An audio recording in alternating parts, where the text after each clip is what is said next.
Hello everyone, this is the breaking news channel. And here is the news.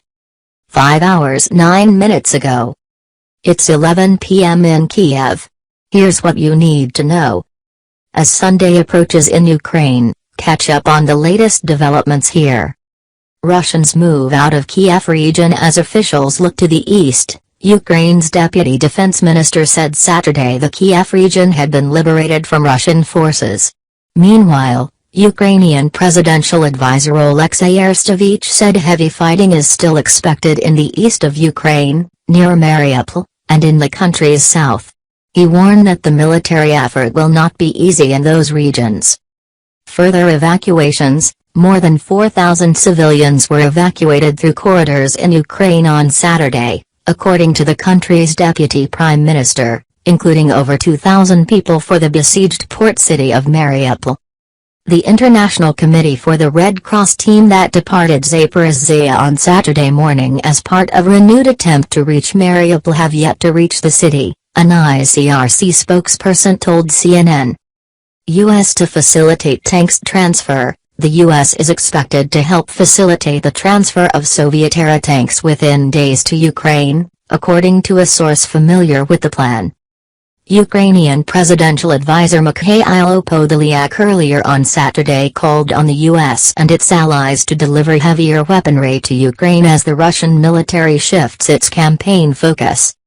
Gas keeps flowing. Russian gas continues to enter Germany despite Russian President Vladimir Putin's ultimatum on Thursday for unfriendly nations to pay for their energy in rubles starting Friday or risk being cut off from vital supplies.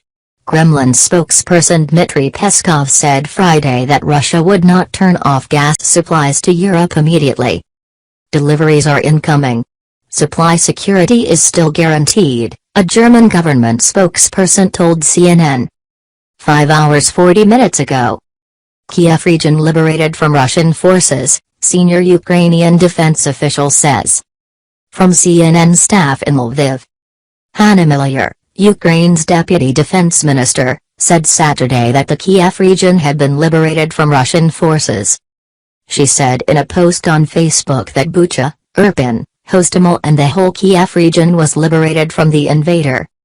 CNN could not immediately verify that the entire Kyiv region had been cleared of Russian troops by Ukrainian forces, but the Ukrainian military has in recent days regained control of suburbs around the capital, which has remained under government control.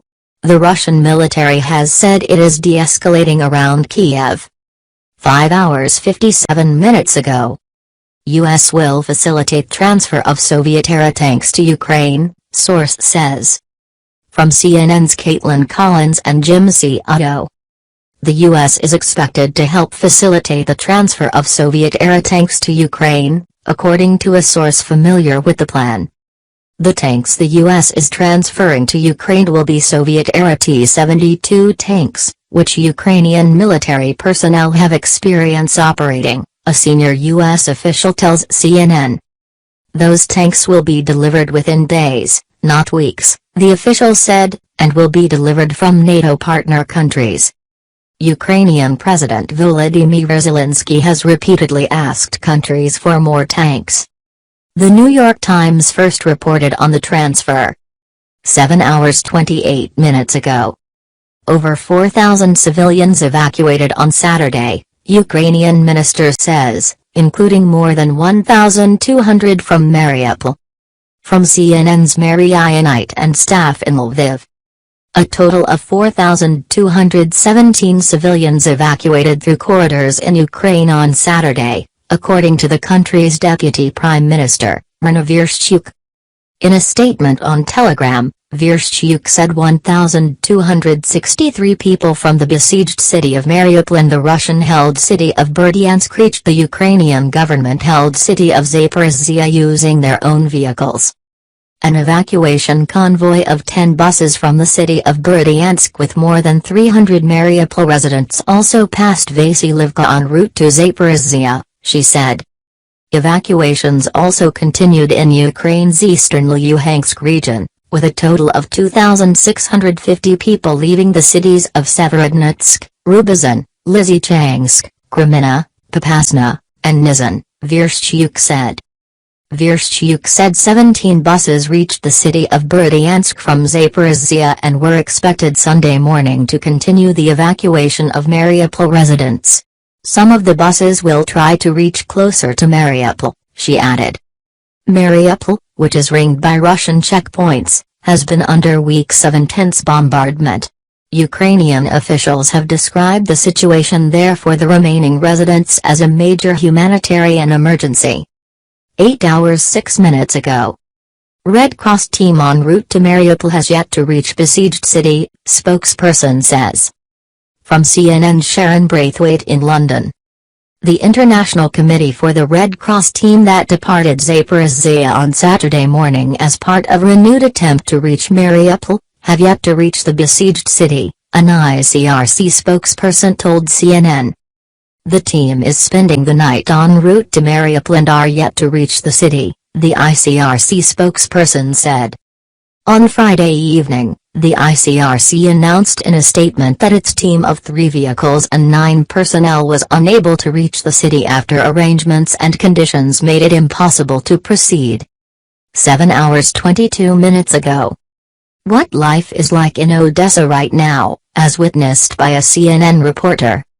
Residents of Odessa are trying to find pockets of normalcy as the threat of a Russian attack from the Black Sea looms over the southern Ukrainian city. It's home. And we can, live a normal life. But that's for now. We don't know what's going to be tomorrow or in a week, law student Taimur Kravchenko told CNN's Zedlivandra while enjoying coffee with his friends at a market. But the center of the city is full of anti-tank barricades to fortify itself against an invasion, and displaced Ukrainians from areas that have seen the worst fighting have escaped to the city to find food and shelter. Olga Petkovich, her husband and their 6 children fled their village through a forest to escape shelling. Russian soldiers broke into their home and took everything, according to her husband. When we came here, the volunteers told us say what we need, but I'm ashamed. I've worked all my life and never asked anyone for anything. Now I have to ask, she said, tears welling up in her eyes.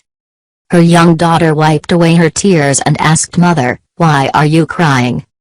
"Because they were shelling us a lot," Petkovich responded. 8 hours 49 minutes ago. Russian gas continues to flow into Germany, government spokesperson says. From CNN Zink Kapler in Berlin and Neve Kennedy in London.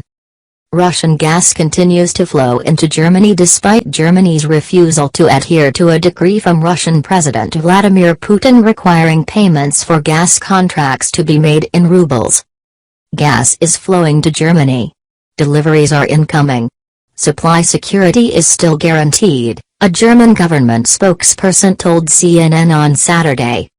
The German government is in close contact with its European partners and will monitor the situation closely, the spokesperson added. German transmission system operator Gascade, which manages the German section of the Yamal-Europe pipeline, told CNN Saturday that it couldn't confirm any cutting off of gas supplies to Germany. The Russian president delivered an ultimatum Thursday to unfriendly nations to pay for their energy in rubles starting Friday or risk being cut off from vital supplies. But German Chancellor Olaf Scholz insisted that German companies will continue to make payments for Russian gas only in euros. Kremlin spokesperson Dmitry Peskov said Friday that Russia would not turn off gas supplies to Europe immediately. 9 hours 26 minutes ago. Russian strikes in Dnipropetrovsk region interrupt rail traffic, regional military governor says. From CNN's Olga Voitovich in Lviv and Mary Ionite in Atlanta. The head of the Regional Military Administration of Ukraine's central Dnipropetrovsk region said Russian strikes had interrupted rail traffic and caused a fire.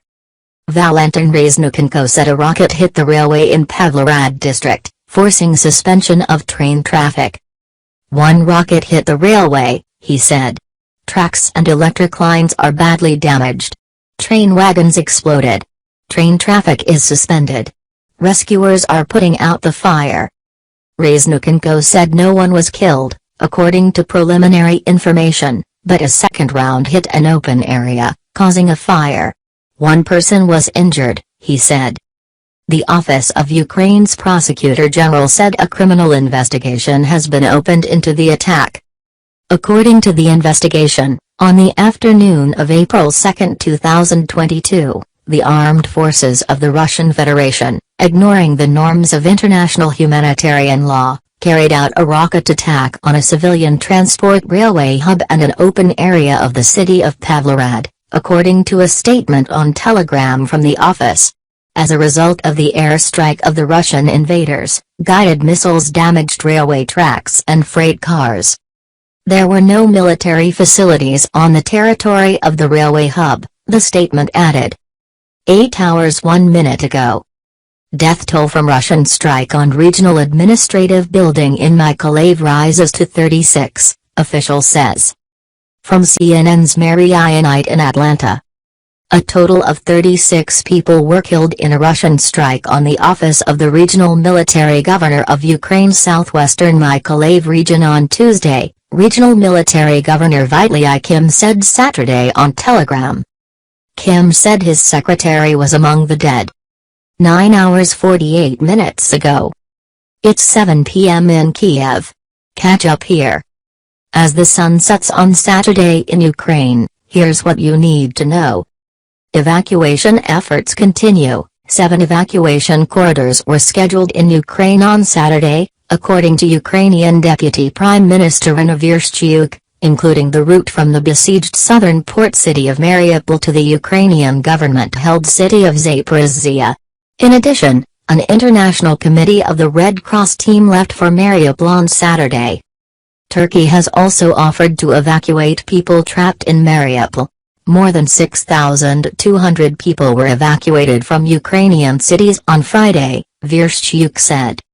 Attacks reported in eastern and central Ukraine. Russian forces targeted a major Ukrainian oil refinery in the central Ukrainian city of Kremenchuk in a series of strikes Saturday morning, according to a spokesperson for the country's military. At least 4 people were injured by explosions amid protests against Russian occupation in the central Ukrainian town of Enerhodar, the country's state nuclear power company Energoatom said. Additionally, a Luhansk regional official said Russian forces had shelled people evacuating from towns that have seen heavy fighting. And the head of the Regional Military Administration of Ukraine's central Dnipropetrovsk region said Russian strikes had interrupted rail traffic and caused a fire. Weapons delivery. Russian ambassador to the United Kingdom Andrei Kulin told Russian state news agency TASS that if Britain delivers long-range artillery weapons and anti-ship systems to Ukraine, they would be legitimate targets for Russian forces. Meanwhile, Ukrainian presidential advisor Mikhailo Podolyak on Saturday called on the U.S. and its allies to deliver heavier weaponry to Ukraine as the Russian military shifts its campaign to focus on the east and south of Ukraine. Photojournalist found dead. Ukrainian photojournalist Maxim Levin, who worked for a number of major Western news outlets including Reuters and the BBC, was found dead with 2 gunshot wounds near Kyiv, the Office of Ukraine's Attorney General said Saturday. 10 hours 19 minutes ago. Ukrainian presidential advisor warns days ahead will not be easy. From CNN's Nathan Hodge, Hand Atalam, and Mary Ionite. Ukrainian presidential advisor Oleksiy Arestovych said heavy fighting is still expected in the east of Ukraine, near Mariupol, and in the country's south. He warned that the military effort will not be easy in those regions. I think we will take back Mariupol, eastern Ukraine, and the south, he said. But, listen carefully, it will not be easy there. Arestovych and other senior Ukrainian officials have stepped up calls in recent days for the U.S. and its allies to deliver more heavy weaponry. Speaking during his daily briefing, Arestovych said the main directions of the military over the past day were the Kyiv region, where Ukrainian troops reclaimed more than 30 settlements from Russian control. "We seize a lot of equipment that is empty, without fuel, and transfer it to the armed forces of Ukraine," he said. "That is, the offensive is going well." Arestevich, who gives regular briefings on Ukrainian television, also urged people to return to normal life, saying, "In those areas that are liberated from the enemy, that do not pose an immediate threat, and even more so in the cities of central and western Ukraine or in the east and center of Ukraine, where there is no immediate threat, economic recovery is critical to restoring normal social and political life, even psychological life." 11 hours 50 minutes ago. Ukrainian photojournalist killed by Russian forces, according to Ukraine Attorney General's office. From Mary Ionite in Atlanta, Amy Cassidy in London and Eliza McIntosh in Lviv. A Ukrainian photojournalist who worked for a number of major Western news outlets including Reuters and the BBC has been killed by Russian forces near Kyiv, the office of Ukraine's Attorney General said Saturday. The body of Maxim Levine, who had been capturing the ongoing conflict, was found with 2 gunshot wounds in the Vyshgorod district which sits just north of the capital, the Attorney General's office said in a Facebook post, citing preliminary reports. According to the preliminary information, the soldiers of the Russian armed forces killed the unarmed Maxim Levin with 2 gunshots, it claimed. His next of kin have been informed, the office told CNN. Photographer Ian Lysyko told CNN that he was last in touch with his friend, known as Max, on March 12, the day before he went missing in a district north of Kyiv, where he had been reporting on the fighting and fleeing civilians. In their final conversations, Lysyko said that Levin had asked him to come to the Ukrainian capital so they could cover the war together. Lysyko, who worked alongside Levin since 2014 documenting the war in Donbass, where they embedded with Ukrainian soldiers for weeks at a time, described his friend in an interview with CNN on March 24 as an energetic and tenacious reporter, who often looked like he had no fear. Since the war broke out 8 years ago, Levin wanted to show the world what was happening in Ukraine, especially to Russia, Lysyko said. "The best way to understand Max is to look at his work," Lysyko said. "When you watch Max films or see his photos, you will understand him, without words." A criminal investigation is being carried out by the Vyshgorod District Prosecutor's Office into alleged violations of laws and customs of war, the Attorney General's office said, adding that measures are being taken to establish all circumstances of the crime. Levin began working as a photojournalist in 2006, according to his bio on Lens Culture, a photography resources website. He worked for Ukrainian news outlet Pound.ua was well known in his field, having collaborated with Reuters, BBC, TRT World and Associated Press, according to the Attorney General's office. In a statement online, Pound.ua said Levin is survived by 4 sons, a civil partner and elderly parents. Pound.ua said that in addition to journalism, Levine worked on dozens of photo and video projects for humanitarian organizations such as the World Health Organization, UNICEF and UN Women. In his bio, Levin described himself as a documentary photographer, videographer, father, human being. The Reuters news agency on Saturday said it is deeply saddened over Levin's death. "We are deeply saddened to hear of the death of Maxim Levin, a longtime contributor to Reuters, in Ukraine," John Pullman, Reuters global managing editor for visuals, said in a statement to CNN. Max has provided compelling photos and video from Ukraine to Reuters since 2013. His death is a huge loss to the world of journalism. Our thoughts are with his family at this difficult time, Pullman said.